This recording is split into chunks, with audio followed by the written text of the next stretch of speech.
Hello friends, welcome back to my YouTube channel.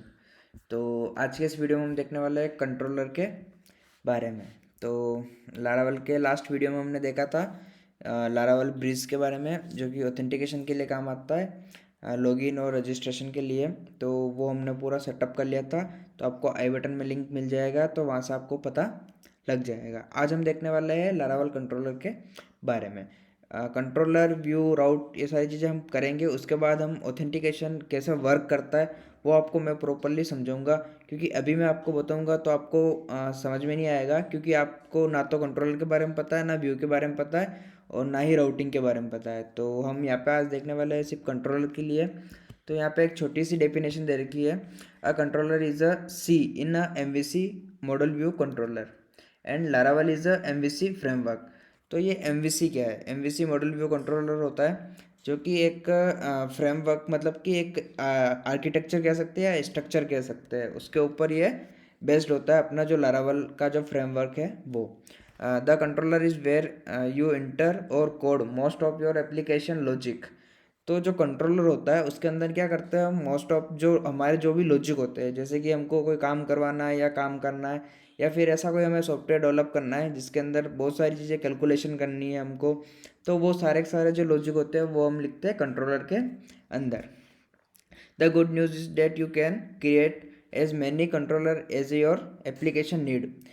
जिस तरीके से आपकी एप्लीकेशन होती है, बड़ी छोटी, या फिर बहुत सारे कंट्रोलर आप बना सकते हो अपनी नीड के अकॉर्डिंग। जितने चाहे उतने आप कंट्रोलर बना सकते हो in Laravel, allowing your application code to have an easy to understand syntax. तो ये क्या करता है कि जब हम लारावल, यदि आपने PHP कोर में यदि वर्क किया हुआ है तो आपको पता होगा बेसिकली क्या होता है कि वहाँ पे हमको सारी की सारी चीज़ें एक ही चीज़ में लिखनी होती है। तो हमको लॉजिक भी एक ही फाइल में लिखना होता है, हमको व्यू भी एक ही फाइल में बनाना होता है, उसके अलावा हमको फाइल का पाथ भी देना होता है। तो सारी की सारी चीज़ें क्या होती है, मिक्सअप हो जाती है। यहाँ पे हम क्या कर सकते हैं, चीज़ों को कैटेगराइज कर सकते हैं। हमारा व्यू एक अलग HTML का जो कोड होता है वो व्यू में चला जाएगा, हमारे जितने भी लॉजिक है वो कंट्रोलर में चले जाएंगे, हमारे जितने भी URL है, राउट्स है, वो सारे राउट्स में चले जाएंगे। उसके अलावा जो सारी चीज़ें होती है वो एक कैटेगराइज हो जाती है और अलग अलग जगह पे हम उसको सेटअप कर लेते हैं, जिससे कि हमारा कोड है वो बहुत ही कम हो जाता है। सेकंड चीज़, वो इजी टू अंडरस्टैंड हो जाता है कि उसको इजीली हर कोई अंडरस्टैंड कर सके। और थर्ड चीज़ ये कि ये MVC को फॉलो करता है। तो बेसिकली सबको पता होता है कि MVC वर्क कैसे करता है। तो MVC जो है वो मॉडल व्यू कंट्रोलर पर वर्क करता है। तो यदि कोई नया डेवलपर आता है या किसी कंपनी में कोई प्रोजेक्ट चल रहा है, तो वो इजीली, जो नया डेवलपर आता है वो इजीली अंडरस्टैंड कर सकता है कि कैसे क्या कोड का फ्लो है। तो you will route HTTP request to your controller to handle. तो इसका मतलब ये होता है कि आपकी जितनी भी HTTP रिक्वेस्ट होती है उसको हैंडल करने का काम ये करता है। मतलब कि आपको क्रिएट करना है, अपडेट करना है, डिलीट करना है, शो करना है, डिस्ट्रॉय करना है, वो सारी चीज़ें आप HTTP रिक्वेस्ट के थ्रू इस कंट्रोलर को बता सकते हो, और वो उसके ऊपर अकॉर्डिंग टू वर्क करता है। तो यहाँ पे हम एक कमांड देख लेते हैं जिससे कि आप कंट्रोलर बना सकते हो। तो यहाँ पे हम कर लेते हैं विजुअल स्टूडियो ओपन, और हमारा प्रोजेक्ट है वो ओपन कर लेते हैं। तो यहाँ पे हमने विजुअल स्टूडियो ओपन कर लिया है, और यहाँ पे हम क्या करेंगे, जो हमने कमांड कॉपी किया है PHP आर्टिसन मेक कंट्रोलर, और यहाँ पे कंट्रोलर का नाम लिखना है। तो हम यहाँ पे लिख लेते हैं बेसिकली टेस्टिंग टेस्टिंग कंट्रोलर। तो यहाँ पे हम इंटर करेंगे, तो यहाँ पे क्या होगा, आर्टिसन नोट फाइंड। तो हमें यहाँ पे क्या करना होगा, हमें सबसे पहले यहाँ पे टर्मिनल है वो फोल्डर के यहाँ पे ओपन करना होगा। तो हम यहाँ पे फोल्डर के यहाँ पे ओपन कर लेते हैं। तो हमारे यहाँ पे आप देख सकते हैं ऑथेंटिकेशन टेस्ट नाम से फोल्डर आ चुका है, और यहाँ पे हमको सेम कमांड वापस रन करनी है, और यहाँ पे हम टेस्ट कंट्रोलर कर लेते हैं। तो हम क्या करते हैं, टेस्ट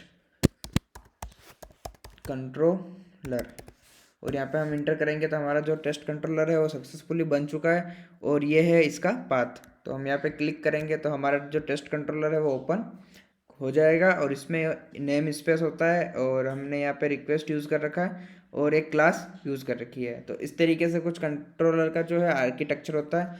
यदि आपको इसके फोल्डर के अंदर बनाना, बाय डिफ़ॉल्ट कहाँ ये कंट्रोलर बनता है, वो बनता है HTTP ऐप के अंदर, HTTP के अंदर, कंट्रोलर्स के अंदर। तो ये बाय डिफ़ॉल्ट यहाँ पे बनता है। इसके अंदर आप फोल्डर के अंदर भी बना सकते हो।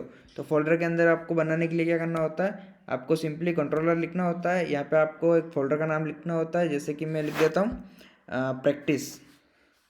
तो यहाँ पे हम कोई भी एक प्रैक्टिस के लिए कोई भी कंट्रोलर बना देते हैं, जैसे कि मैंने बनाया यूज़र के लिए, और यहाँ पे मैं बना देता हूँ यूज़र कंट्रोलर। तो यहाँ पे हम आगे यूज़र दे देंगे और यहाँ पे हमने कंट्रोलर लिख लिया। यहाँ पे जैसे ही इंटर करेंगे तो हमारा एक यूज़र नाम का फोल्डर भी बन जाएगा और उसके अंदर हमारा एक कंट्रोलर भी बन जाएगा। तो इस तरीके से हम फोल्डर के अंदर भी कंट्रोलर कमांड से बना सकते हैं। तो यहाँ पे हमने कंट्रोलर बना दिया और इसका भी आर्किटेक्चर जो है वो सेम रहेगा। बट यहाँ पे एक चीज़ आपको नई देखने को मिलेगी, जो कि है यूज़ फॉर कंट्रोलर। तो ये क्या करता है कि जब भी हम कंट्रोलर को बाहर बनाते हैं तो वो क्या करता है, बाय डिफ़ॉल्ट कंट्रोलर को एक्सटेंड कर लेता है, क्योंकि ये हमारी जो रूट डायरेक्टरी है कंट्रोलर की, उसी के अंदर हमारा जो डिफ़ॉल्ट कंट्रोलर होता है वो होता है। बट डिफ़ॉल्ट कंट्रोलर को हमको फोल्डर के अंदर यूज़ करने के लिए उसको नेम स्पेस देना पड़ता है, और सेकंड चीज़ हमको उसको यूज़ करना होता है। तो यहाँ पे आप नेम स्पेस भी देख सकते हैं, जो हमारा है वो यहाँ पे चेंज हो चुका है। तो यहाँ पे कंट्रोलर्स के बाद यूज़र भी आ चुका है, और यहाँ पे आप देखेंगे तो हमारा कंट्रोलर ही है। तो इस तरीके से ये छोटे छोटे छोटे से चेंज होते हैं, जो कि नेम स्पेस और अपने जो फाइल को एक्सेस करने के लिए यूआरएल जो हम कोर में करते थे सारी चीज़ें, उसी तरीके से यहाँ पे भी छोटे छोटे चेंजेस होते हैं। इसके बाद हमने यहाँ पे कंट्रोलर बना दिया। अब हम देख लेते हैं कि कंट्रोलर एक्चुअल में होता क्या है। तो मैंने आपको बता दिया कि जितने भी हमारे बिजनेस लॉजिक जो होते हैं, जितना भी हमको कैलकुलेशन करना होता है, मैथमेटिकल कैलकुलेशन हो गई, लॉजिकल कैलकुलेशन हो गई, या फिर किसी भी टाइप की जो कैलकुलेशन होती है, या फिर कोई भी लॉजिक हो गया, तो उसको हम सारा का सारा कंट्रोलर के अंदर करते हैं। अब यहाँ पे हम क्या करते हैं, एक कंट्रोलर के अंदर एक फंक्शन बनाते हैं। तो हम यहाँ पे लिखेंगे पब्लिक फंक्शन, और यहाँ पे हम क्या करेंगे, फंक्शन का नाम देंगे। फंक्शन का नाम देते हैं हम इंडेक्स, और हम यहाँ पे इसको ऑन कर लेते हैं।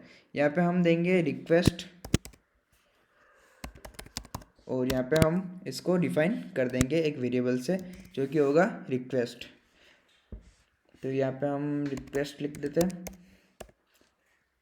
इसके बाद हम क्या करते हैं, यहाँ पे डाई लगा देते हैं, जो कि डी होता है लारावल में, और यहाँ पे हम क्या करते हैं, रिक्वेस्ट को प्रिंट कर देते हैं।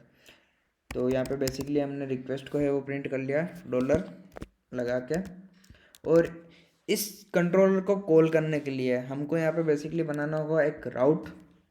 तो आगे वाले वीडियो में मैं आपको राउट के बारे में पूरा बताऊंगा कि राउट कैसे वर्क करता है। इस वीडियो में हम सिर्फ राउट एक बनाएंगे और डायरेक्टली हम इसको एक्सेस करेंगे। तो हम यहाँ पे एक राउट कॉपी कर लेते हैं यहाँ से। यहाँ पे हम क्या करते हैं, राउट बनाते हैं, और यहाँ पे हम लिखते हैं गेट।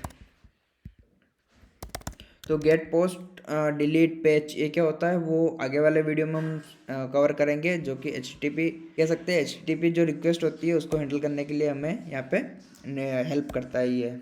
तो यहाँ पे हम क्या करेंगे, यहाँ पे हम लिख देंगे इंडेक्स स्लैश, और यहाँ पे हमारा जो फंक्शन का नाम है वो भी है इंडेक्स, और नेम राउट में हम कर देंगे इंडेक्स। ये एक बार के लिए मैं आपको नेमिंग कन्वर्सेशन जो होता है कि आपको कैसे नेमिंग कन्वर्सेशन रखना है, वो सारी चीज़ें भी आपको मैं आगे बताऊंगा। एक बार के लिए हम बेसिकली आपको समझाने के लिए राउट्स ले रहा हूँ।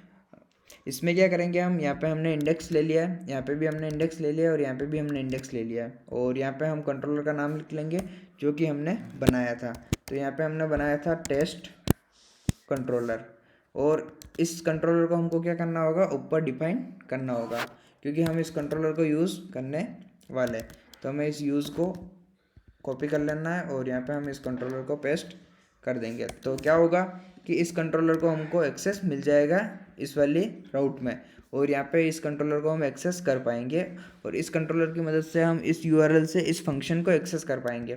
तो यहाँ पे हम क्या करते हैं, सबसे पहले इस हमारा प्रोजेक्ट को ओपन कर लेते हैं, और यहाँ पे हम लिखते हैं PHP आर्टिसन सर्व।